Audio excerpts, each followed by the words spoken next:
Kamala Harris conceded the 2024 election on Wednesday, November 6, and her family were there to support her. Through the incredibly powerful and heartbreaking moments, Ella was pictured breaking down in tears, while Cole and Doug both looked affected by the outcome of the election, with Doug keeping a close arm on his daughter. Harris, 60, married Doug Emhoff in 2014, a year after they met on a blind date, and when they married, she became a stepmom, or rather, Mamala, to his two children whom he welcomed with his ex-wife Kerstin. Cole and his wife greenly asked Harris to officiate their 2022 wedding, proving how close the family are, while Ella has often been on the campaign trail for Harris, including appearing on stage at the 2024 Democratic National Conventions, also in attendance at the speech given at her alma mater, Howard University, where Governor Tim Walz and his family, including 22-year-old daughter Hope.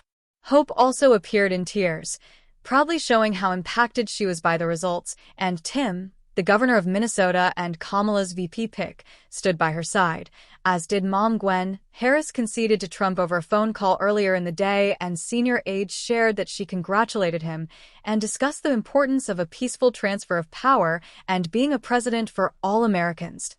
A fundamental principle of American democracy is that when we lose an election, we accept the results.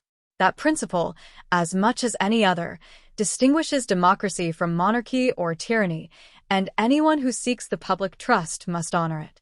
At the same time, in our nation, we owe loyalty not to a president, not to a party, but to the Constitution of the United States, she said in her speech. While I concede this election, I do not concede the fight that fueled this campaign, she continued. The fight for our freedom will take hard work. But like I always say, we like hard work. Hard work is good work. Hard work can be joyful work, and the fight for our country is always worth it. It is always worth it. This is not a time to throw up our hands. This is a time to roll up our sleeves. This is a time to organize, to mobilize, and to stay engaged for the sake of freedom and justice and the future that we all know we can build together. She closed. There's an adage an historian once called a law of history, true of every society across the ages. The adage is, only when it is dark enough can you see the stars.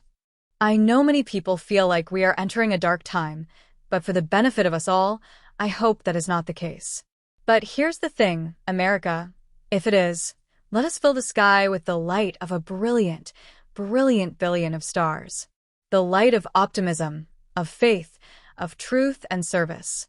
And may that work guide us, even in the face of setbacks, toward the extraordinary promise of the United States of America